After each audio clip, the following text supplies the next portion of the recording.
A reading from John's Gospel, chapter 13. Now before the festival of the Passover, Jesus knew that his hour had come to depart from this world and go to the Father. Having loved his own who were in the world, he loved them to the end. The devil had already put it into the heart of Judas, son of Simon Iscariot, to betray him. And during supper, Jesus, knowing that the Father had given all things into his hands, and that he had come from God and was going to God, got up from the table, took off his outer robe, and tied a towel around himself.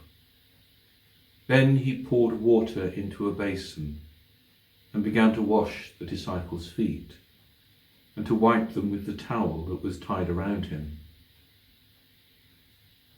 He came to Simon Peter, who said to him, "Lord, are you going to wash my feet?" Jesus answered, "You do not know now what I am doing, but later you will understand." Peter said to him, "You'll never wash my feet." Jesus answered, "Unless I wash you, you have no share with me." Simon Peter said to him, "Lord, not my feet only, but also my hands and my head." Jesus said to him, "One who has bathed does not need to wash except for the feet, but is entirely clean. And you are clean, though not all of you." For he knew who was to betray him. For this reason he said, "Not all of you are clean." After he had washed their feet, had put on his robe, and had returned to the table, he said to them, "Do you know what I have done for you? You call me teacher and Lord, and you are right, for that is what I am. So if I, your Lord and teacher, have washed your feet, you also ought to wash one another's feet. For I have set you an example, that you also should do as I have done to you. Very truly I tell you, servants are not greater than their master, nor are messengers greater than the one who sent them. If you know these things, you are blessed if you do them. Now the Son of Man has been glorified, and God has been glorified in him. If God has been glorified in him, God will also glorify him in himself, and will glorify him at once. Little children, I am with you only a little longer. You will look for me, and as I said to the Jews, so now I say to you, where I am going, you cannot come. I give you a new commandment, that you love one another. Just as I have loved you, you also should love one another. By this, everyone will know that you are my disciples, if you have love for one another." Jesus wouldn't have been human if he'd not felt even a little frightened. He knew that there were powerful forces turning against him. He sensed that one of his own friends, someone he trusted, had lost faith in him and was now working with those who wanted to be rid of him. He knew they wanted him silenced for good. There would be no half measures. If he was lucky, it would be quick, like his cousin John. He didn't want to think about the alternative. It would not be long now anyway, and he wanted to use the time he had left with those he cared about as well as he could. So he got a towel, a jug and a basin and began to wash his friend's feet. Some of them saw it for the beautiful act of kindness that it was meant to be. Some of them couldn't get beyond their embarrassment. Peter, especially. For a rough, tough fisherman, he was easily overwhelmed by his emotions.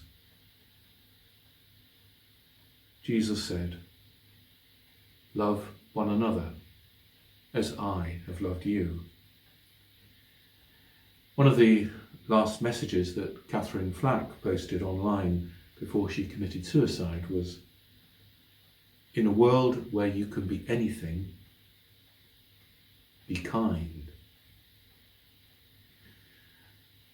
Kindness is a greatly underrated virtue, partly I think because we assume that it's easy to be kind. It isn't so easy though when your kindness is not appreciated or even acknowledged.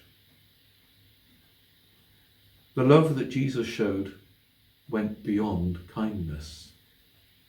It included courage, patience, perseverance, and forgiveness. When it came to it, Jesus was held to the cross not by nails, but by love.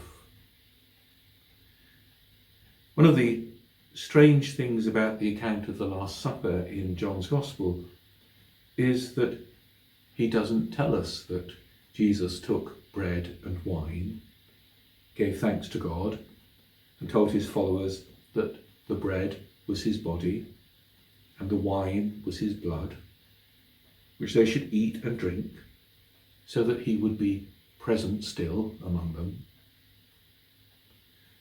St. Paul, who doesn't tell us very much about what Jesus said and did at all, did remind the Christians at Corinth, when he wrote to them, why they continued to share Holy Communion.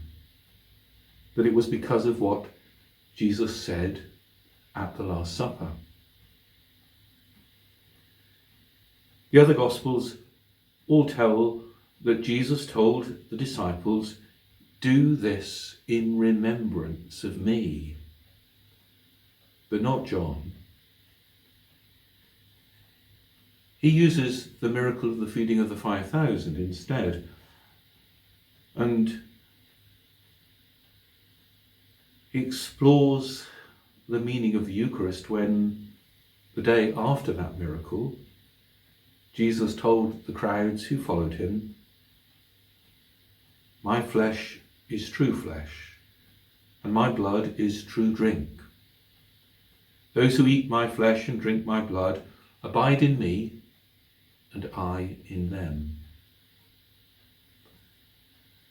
When two people get married in church and express their love by exchanging rings, they say, "All that I am, I give to you."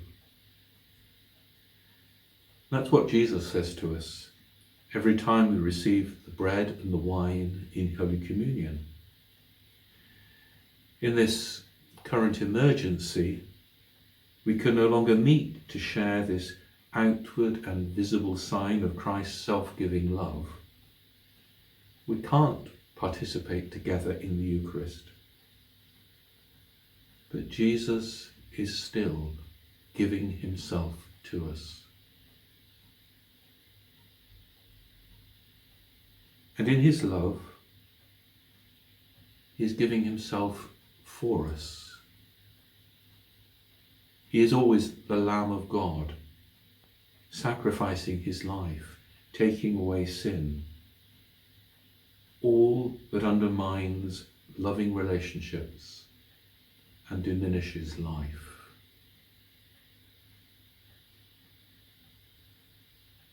Jesus said,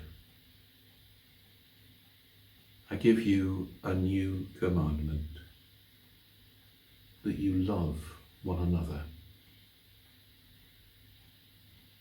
Jesus calls us to follow him with kindness and with courage.